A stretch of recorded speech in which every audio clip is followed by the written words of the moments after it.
আসসালামু আলাইকুম এভরিওয়ান। আজ আপনাদের সাথে শেয়ার করব চাউমিন রেসিপি। তো চাউমিন রান্না করার জন্য এখানে আমি 2 টুকরো মুরগির মাংস নিয়ে নিয়েছি, হাড় ছাড়া। এখন আমি ছোট ছোট টুকরা করে মাংসগুলো কেটে নিচ্ছি।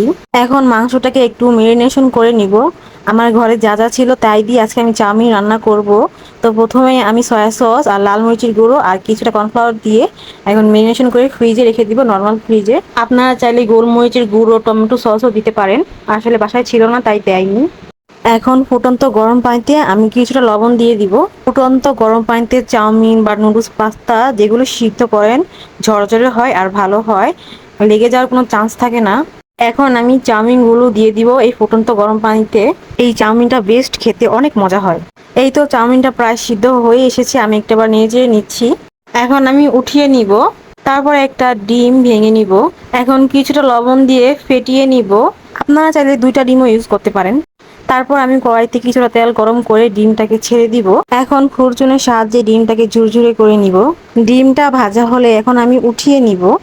তারপর সেই একই কড়াইতে তেল গরম করে সামান্য রসুন পেস্ট দিয়ে দিলাম। আসলে আমার রসুন কুচি করতে না ঝামেলা লাগে, তাই আমি রসুনগুলো একসাথে পেস্ট করে নিয়েছি।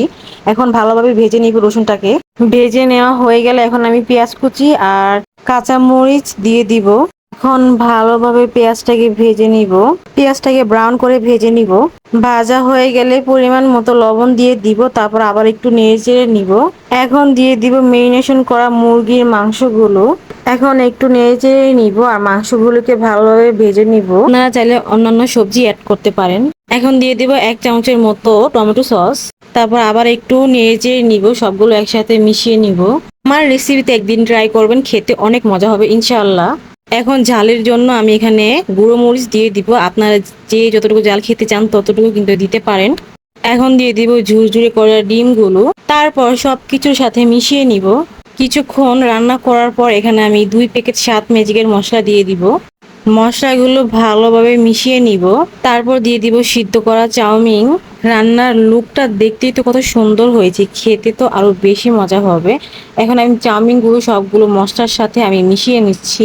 গাইস, এটা খেতে আসলেই অনেক মজা হয়। আপনারা অবশ্যই কমেন্ট করে জানাবেন রান্নাটা কেমন হয়েছে। আসলে কড়াইটা অনেক ছোট হয়ে গেছে, আর একটু বড় কড়াই নিলে ভালো হতো, কারণ লাড়তে একটু অসুবিধা হচ্ছে। Finally chow mein ready. এখন আমি সবগুলো বলে ঢেলে নিব।